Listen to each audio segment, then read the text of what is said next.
After studying this module, you shall be able to know about different techniques for the study of kinetics of fast reactions, derive relaxation for temperature jump method, calculate the rate constant for temperature jump method.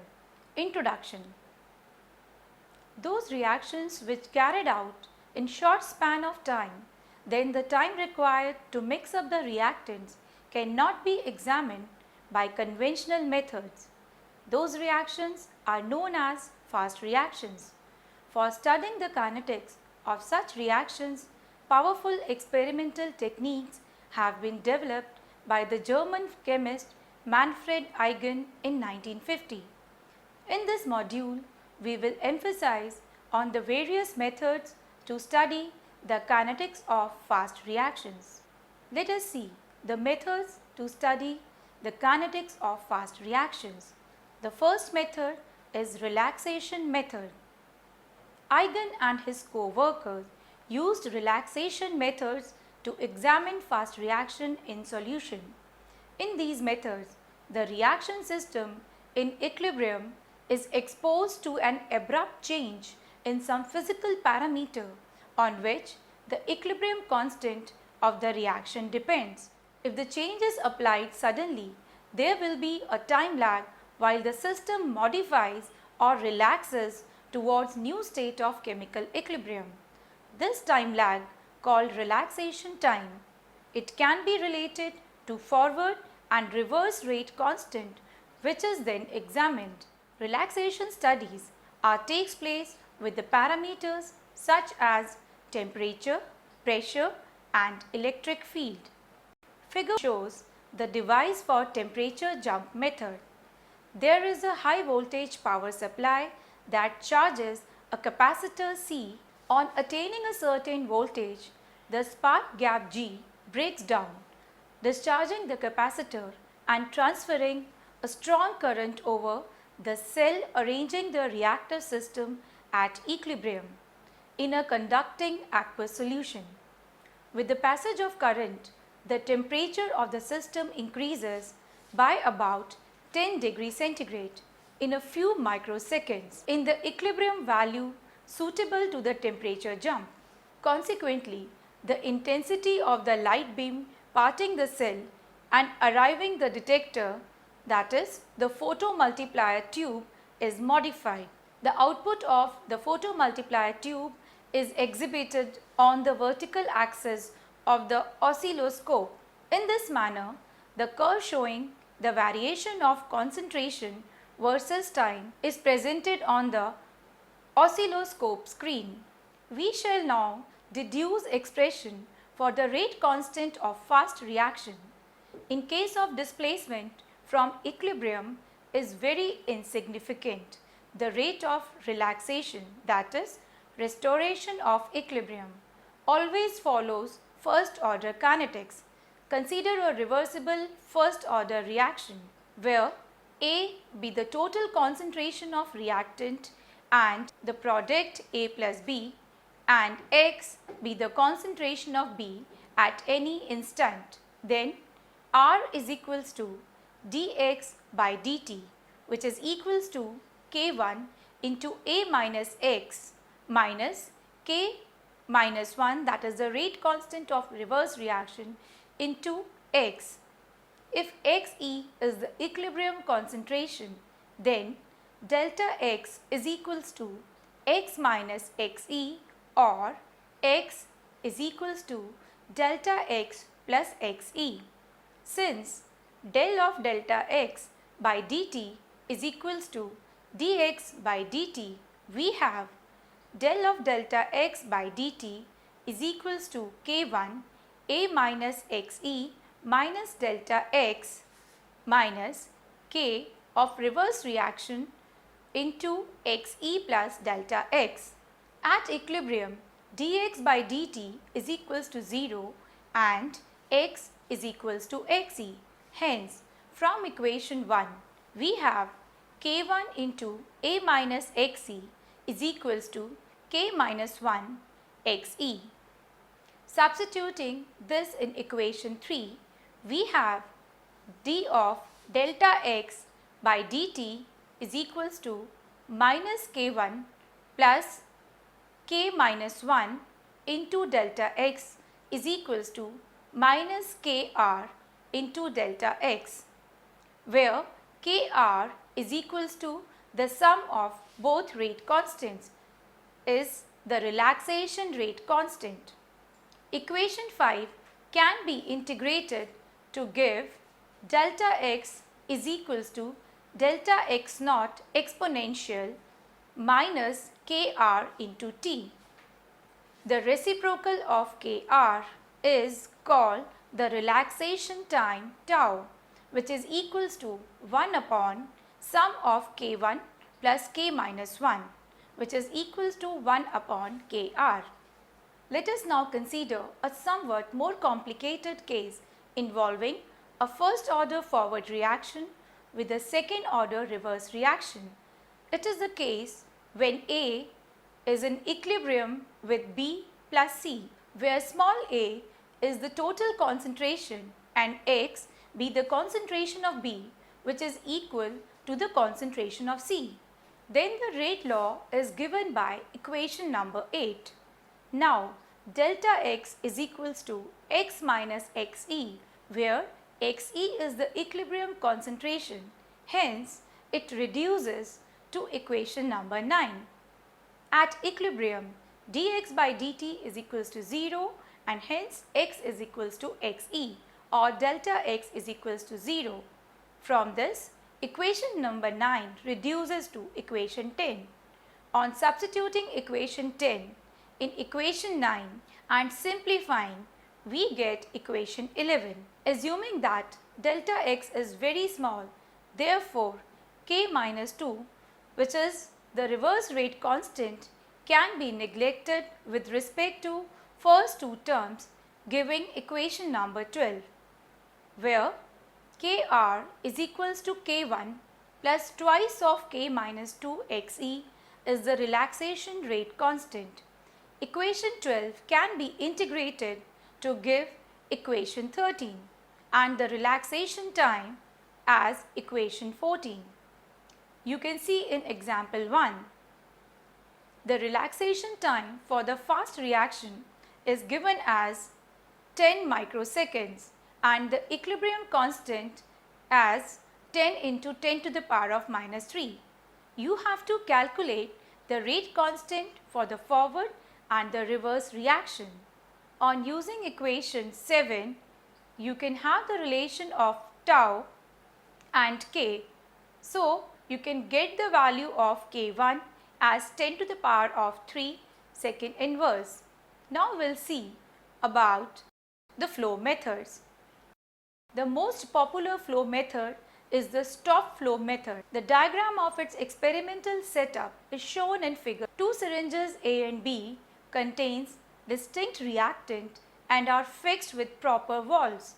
The common drive mechanism D consists of an air-driven piston by which the solution is forced into the mixing chamber M.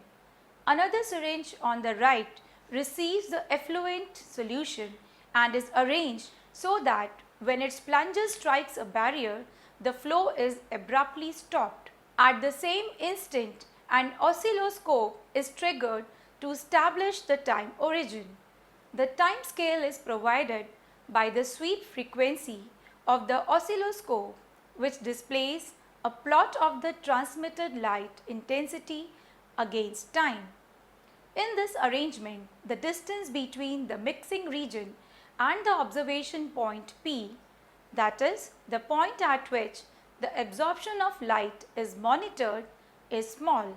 The method of detection operates the UV visible spectrophotometer by determining the values of a suitable physical property as determined at several times after mixing with the aid of an appropriate technique. Kinetic data are obtained. Being less popular in the former methods, the continuous flow and quenched flow methods are also used, in which measurements are made at different distances from the flow tube, that is, at varying distances d. There is no utilization of stopping syringe. The principle of this procedure uses the information that the measurements along the flow stream amount in effect to determination at different times. With a known and a constant flow rate, the time corresponding to each reading is known. By placing several detectors alongside the tub or moving a single detector to different positions, the measurement can be made. There is a minor perfection in time resolution in the continuous flow method as compared with the stop flow methods. As though the continuous flow method utilizes large quantities of solution, it is less usually used. In the quenched flow process, samples of the reaction mixture are quickly mixed with a quenching mixture, followed by the analytical determination that can be made at ease. Different samples can be having different timings by using different flow rates of different distances along the flow stream. This method is best appropriate to the study of exchange reactions which takes place too fast for the typical sampling techniques. Now we'll see the pulse method. Pulse method is also utilized for studying the fast reaction. Short pulse of electromagnetic radiation using light, ultraviolet radiation, X-rays or charged particles, usually electrons, start the reaction by creating very high concentration of excited state molecules. If a powerful flash of visible or UV radiation is utilized, the method is called flash photolysis, while on the other hand, from a generator charged particles are used, the method is known as pulse radiolysis. Flash photolysis. This method was pioneered by R.G.W. Norrish and G. Porter in 1949. The apparatus for flash photolysis studies is shown in figure. The sample is exposed to a very intense flash that have energy of the order of 10 to the power of 5 joules and duration of 10 microseconds. The flash is so powerful that in several cases about all the molecules of the sample are excited, due to which most of the molecules are broke into free radicals. Power of the order of 50 megawatt can be obtained for a few microseconds. In recent years, high-intense pulse laser light sources have been utilized in flash photolysis. The concentration of the intermediate formed by flash photolysis is followed as a function of time by absorption photometry. You can see the apparatus for flash photolysis. A condenser of high microfarad capacity is charged to 10,000 volts by a high voltage supply. Through the trigger signal, a spark is created in the spark gap which allows quick passage of current via the flash lamp. The condenser discharges in a few microseconds. The lasers can create a flash of the period of few nanoseconds. Immediately after the capacitor discharges, the flash lamp is spontaneously triggered off. The rate of the fading of excited molecules or free radical is followed by the rate of increase in the monochromatic transmitted light as calculated with an oscilloscope and photomultiplier. The spectrometer is fixed such that the light moving via the illuminated cell is of the wavelength that is absorbed by the excited molecule or free radical. This technique is known as kinetic spectroscopy. Eigen, Norrish and Porter shared the 1967 Chemistry Nobel Prize for contribution to fast reaction kinetics by disturbing the equilibrium by means of very short pulses of energy.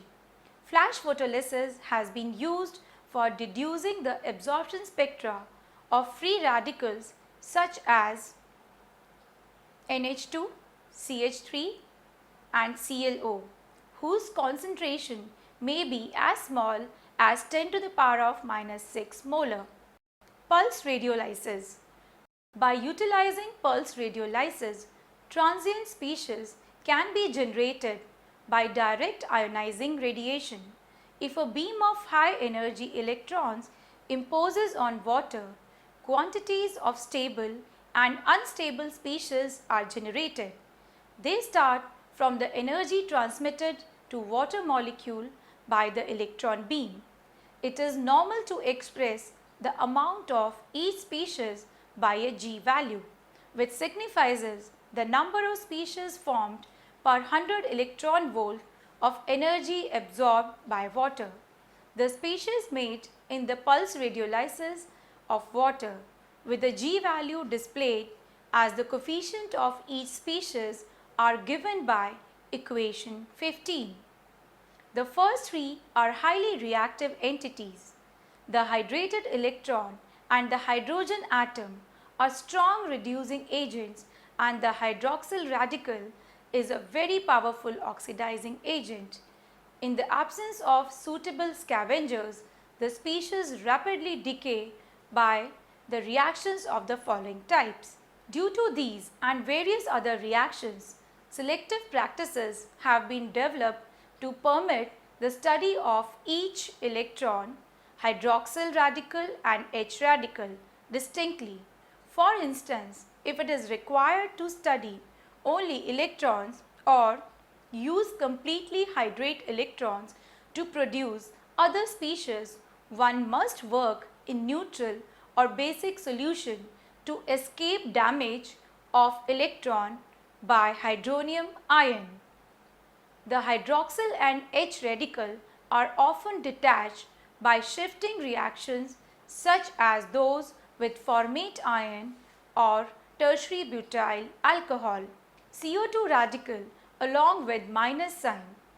The hydrogen atoms in alkaline solution are converted into hydrated electron, as you can see in equation 23.